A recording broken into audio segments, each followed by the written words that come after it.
네, 국감 첫날인 오늘 국회는 시작부터 뜨거웠습니다. 문재인 정부에 대한 사실상 첫 번째 국정감사인 만큼 여야의 팽팽한 힘겨루기가 이어졌습니다. 법사위 국감에서는 한때 야당 의원들이 퇴장하면서 시작부터 파행을 겪었습니다. 네, 20일간의 대장정을 시작한 국감의 관전 포인트와 정치권의 이슈까지 짚어보겠습니다. 정태근 전 한나라당 의원, 김관욱 계명대 교수 나오셨습니다. 안녕하십니까? 네, 안녕하세요. 오셨습니까? 교수님 첫날부터 예상한 대로 곳곳에서 아주 대립각이 치열한 것 같습니다. 가장 중요하게, 가장 눈여겨봐야 된다. 이런 쟁점 한 가지만 일단 좀 꼽아주시죠. 두 분 먼저. 일단은 이제 국정감사 구체적인 걸 얘기하기 전에 국정감사라는 것이 사실 입법부가 가진 행정부와 사법부를 견제할 수 있는 가장 유용한 수단이거든요. 그러니까 지금 말씀하신 대로 칼을 많이 갈고 나왔으니까 어차피 충돌은 예상할 수밖에 없는 것이고요. 저는 이번에 753개 피감기관이 있어요. 그 중에서 역사상 유례 없이 피감기관과 이 국회의원이 맞고발을 된 상태가 있지 않습니까? 이 기재위인데 기재위에서 업무 추진비로 지금 그 내역을 전부 다 이제 가져간 부분 해가지고 아마 치열한 공방이 계속 이어질 것 같습니다. 그래서 이 상황에서 여기서 어떻게 이제 사실은 저렇게 이렇게 단발성으로 계속해서 나와서 폭로성으로 안 해도 이 장면에서 국정감사 자리에서 다 할 수 있는 거였거든요.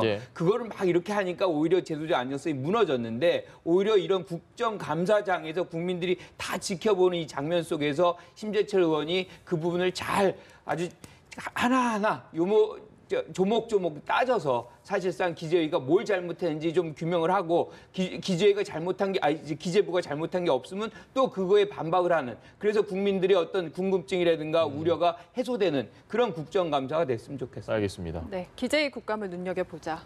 정 의원님은요? 저도 기재위 국감이 가장 치열할 거라고 보여지는데요. 관점은 좀 다릅니다. 오늘 이제 문재인 대통령이 수석보좌관 회의를 하면서 적극적으로 알릴 것은 알리라고 얘기를 하면서 사례로 든 것이 뭐였냐면 고용은 지금 상당히 어렵지만 고용의 질이 좋아지고 있다 이렇게 얘기를 했단 말이에요. 그러면서 그 사례로 든 것이 이제 고용보험이 늘고 있다 이런 얘기를 하셨어요. 근데 이제 지금 이제 야당 입장에서 보면 실제로 고용의 질도 개선이 되지 않았고 일자리 예산을 엄청나게 썼고 그래서 아마 이 문제와 관련해서 지금 특히 정부가 이런 소득주도 성장들을 수정하지 않으면 그리고 일자리 예산을 제대로 집행하지 않으면 특히 이제 고용보험이 늘어나게 된 부분들이 사실은 신규 취득자들은 줄어들었다는 거거든요. 6천 명 정도요. 오히려 대상을 확대하고 또 예를 들면 이제 저희가 일자리 지원금 13만 원 주는 거, 청년 채용 공제 이런 등등이 있어가지고 숙박업 이런 데서 음식업 이런 데서 늘어나는 거거든요. 그래서 제가 보기에는 아마 업무 추진비는 업무 추진비로 다뤄야 되겠지만 지금 가장 심각한 민생의 문제는 결국은 먹고 사는 문제. 그래서 이제 일자리 문제를 비롯한 민생의 문제를 이 정부가 제대로 하고 있는가, 그와 관련한 예산을 제대로 쓰고 있는가 이런 부분들이 아마 기재위에서 가장 치열하게 다뤄지지 않을까 생각됩니다. 알겠습니다. 기재위 국감 있는 날은 두 분과 다시 꼭 이야기를 나눠봤으면 좋겠는데 오늘은 법사위 이야기 먼저 시작하시죠. 지금 대법원 국감의 묘미는 역시 파행에 있다라는 우스갯소리도 있는데요. 일단 파행이 바로 됐습니다. 시작하자마자. 그렇죠. 그러니까 김명수 대법원장이 춘천지법원장을 할 때 이제 판공비 조죠. 그러니까 공관의 공보비인가요? 공보비 일부를 이제 수령한 부분이 있는데 그 부분에 대해서 야당 측에서 이거를 해명을 해줬으면 좋겠다. 그런데 이제 여당 측에서는 대법원장이 실질적으로 여기서 답변할 수 있는 것이 아니다. 보통 이제 인사만 하고 이제 떠나는 것이 관례였기 때문에 그렇게 하는 것이다 그랬더니 야당이 반발해서 이제 자리를 떠난 것. 이것이 파행의 시작이었던 거죠. 이번 국감에.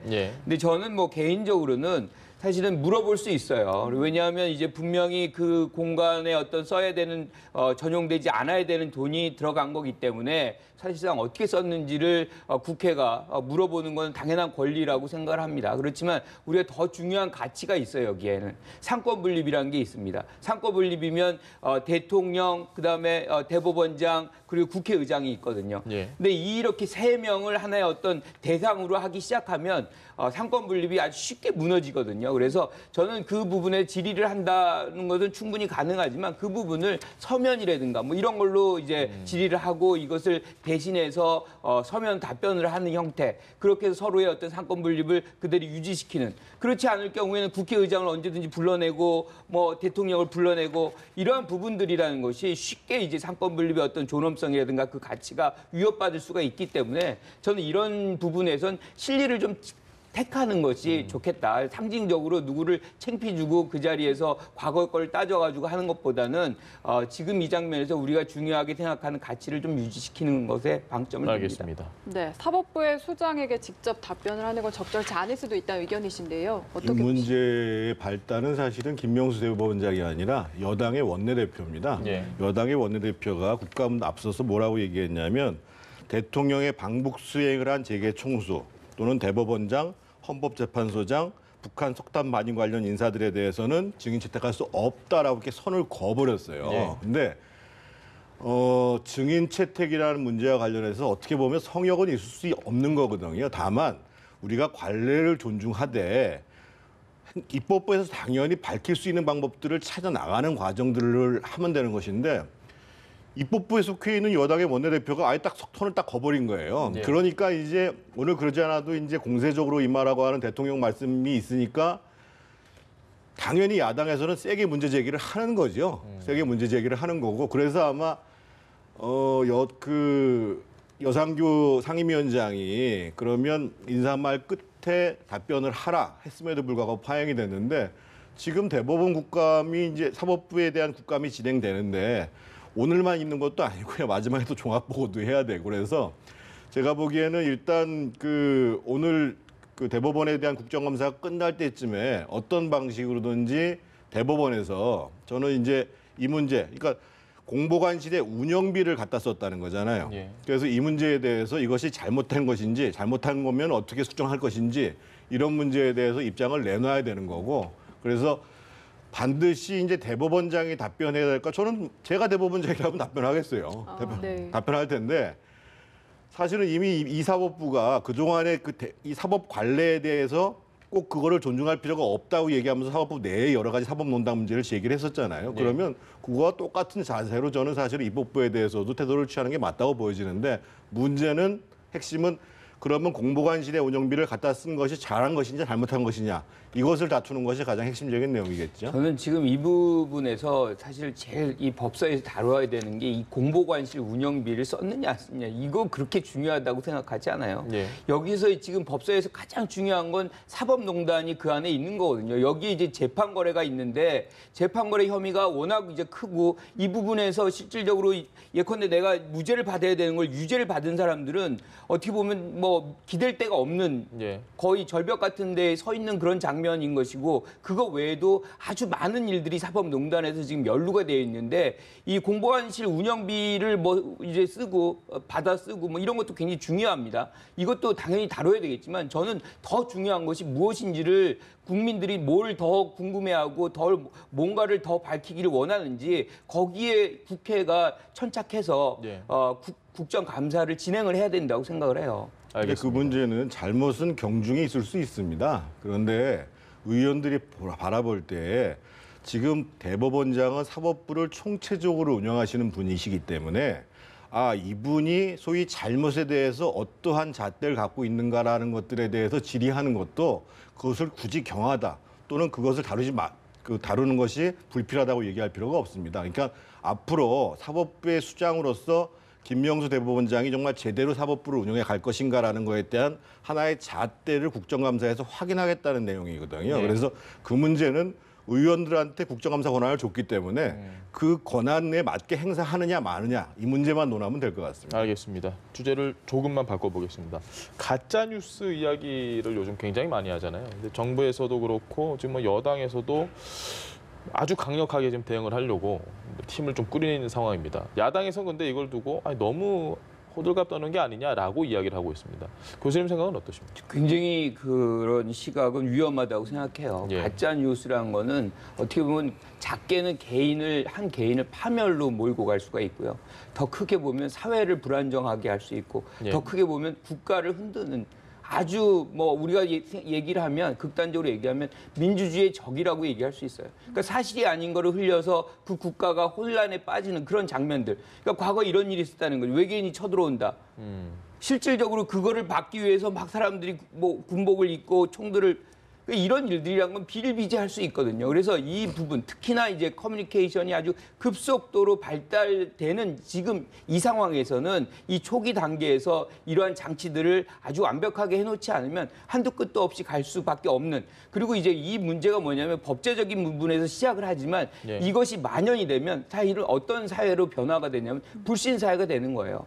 그러니까 뭘 얘기를 해도 그걸 믿지 않는 사회. 우리가 얘기하는 시민 사회로 가는 거에 가장 큰 걸림돌이 사실은 가짜 뉴스인 거고. 근데 뭐 이런 거짓말을 하고 싶은 그런 욕구가 되게 많은 거죠. 그래서 요즘은 4월 1일 우리 만우절 잘 안 쓰지만 옛날에 많이 썼잖아요. 그렇죠. 거짓말 하루 허용해 주는 거예요. 예. 그것도 간단한 거짓말.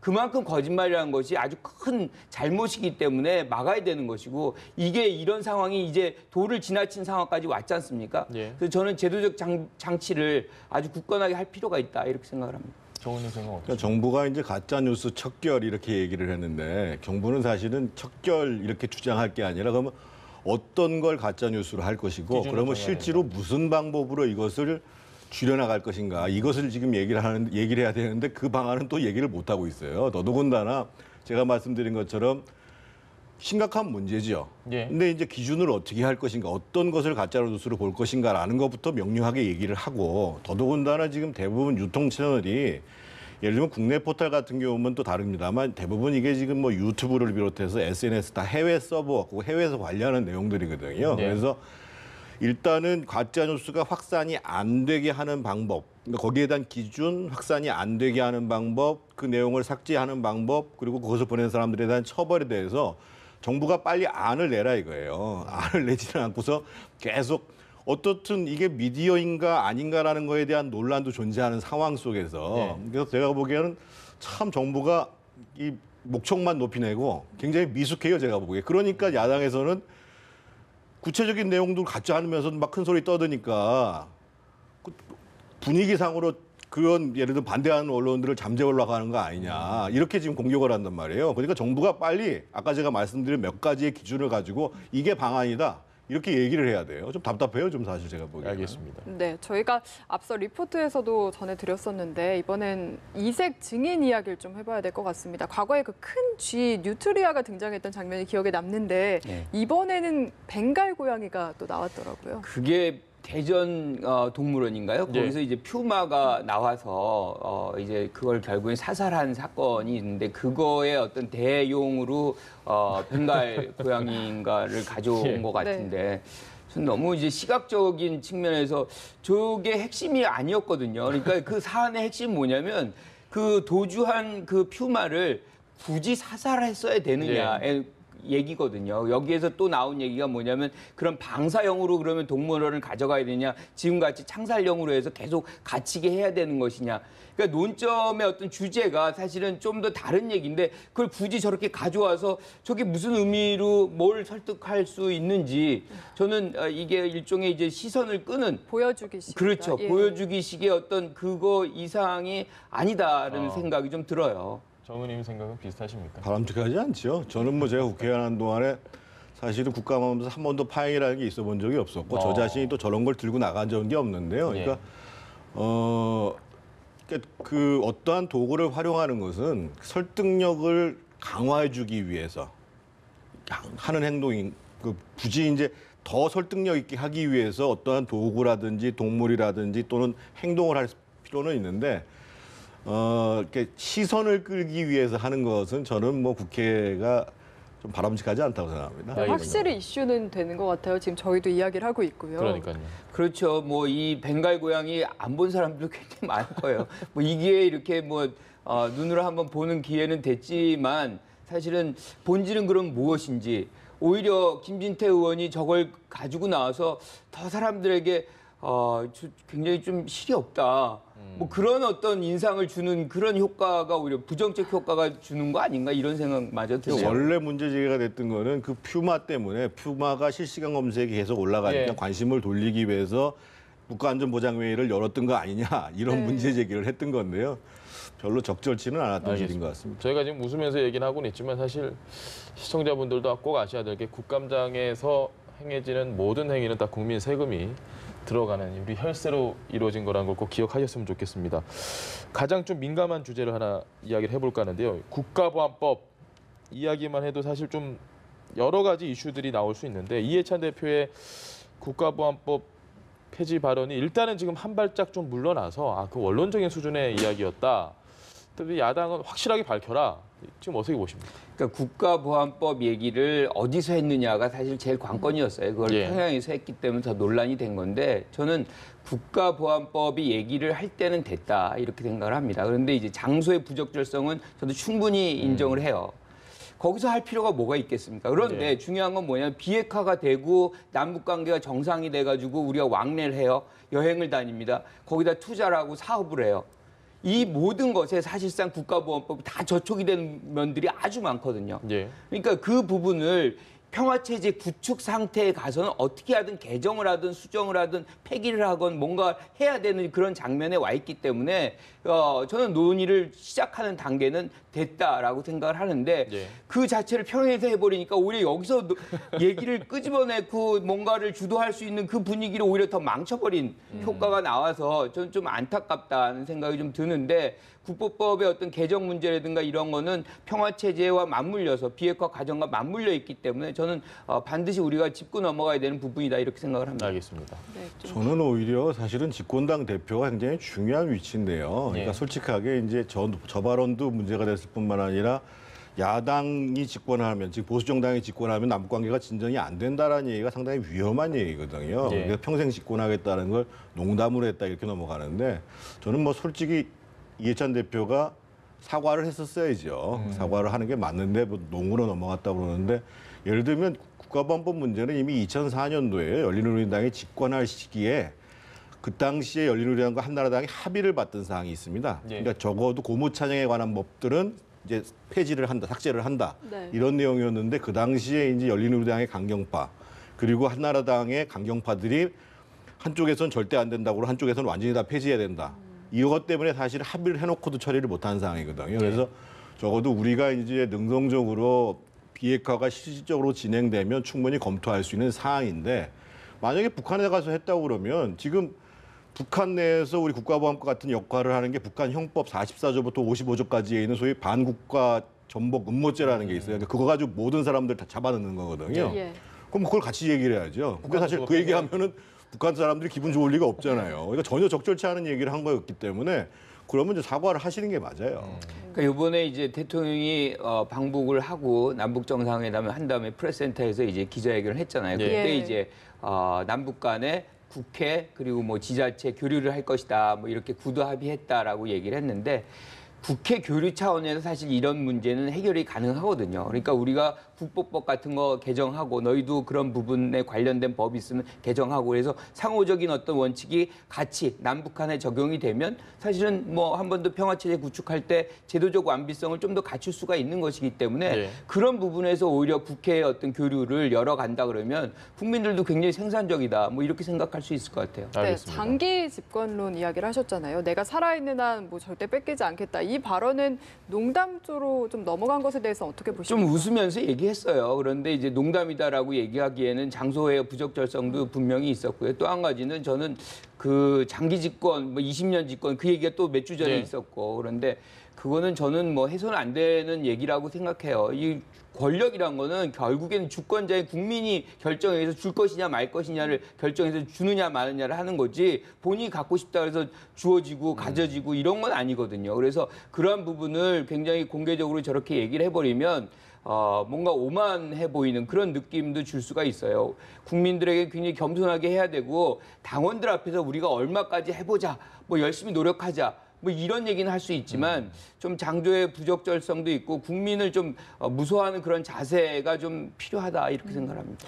이해찬 이 대표가 예. 참 총명하신 분인데 이제 뭐 연세가 드셔서 그런지 기가 많이 좀 쇠하신 것 같아요. 그러니까 지금 김 교수님이 말씀하신 거 이상으로 심각한 두 가지의 문제가 있습니다. 하나는 보수 정권이 남북 관계를 좀 미숙하게 처리하거나 저는 좀 그 원칙적으로 처리한 게 있지만 지금 남북 관계가 계속 경색화된 것은 북한의 핵 개발 문제 때문입니다. 그래서 노무현 정부 때부터 시작해서 예를 들면 이명박 정부 때 2009년 5월 달에 2차 핵실험을 했는데 그 일주일 있다가 남한에서는 한국 사회에서는 한아세안 정상회담이 열렸습니다. 예. 그리고 기본적으로 도발도 계속해왔고 박근혜 정부 때는 3차례 핵실험을 해왔고 그래서 기본적으로 남북 관계가 진전하지 않은 핵심적인 이유는 북한의 핵 개발이라는 것 이것을 분명히 해야 되는 점이 하나 있는 거고요. 예. 또 한 가지는 저희가 독일 사례를 보면 알겠지만 독일이 이제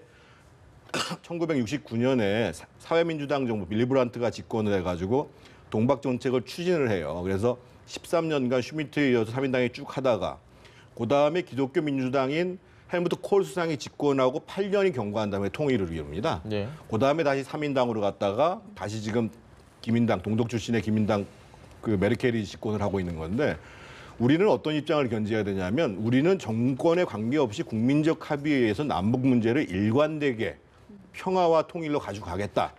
이 입장을 견지하는 게 중요한데 마치 민주당이 집권하면 이게 잘 되고 보수 정당이 집권하면 이게 안 된다라고 얘기하는 것은 굉장히 위험한 발언이에요. 네, 남북 관계가 더더욱 잘 가려면 우리 안에 뭔가 갈등은 그럼요. 더더욱 없어야 할 그런 것 합의를 같습니다. 만들어내는 게 굉장히 중요한 겁니다. 네, 두 분 이야기는 오늘 여기까지 들어보겠습니다. 정태근 전 한나라당 의원, 김관욱 계명대 교수와 함께했습니다. 말씀 잘 네, 들었습니다. 고맙습니다.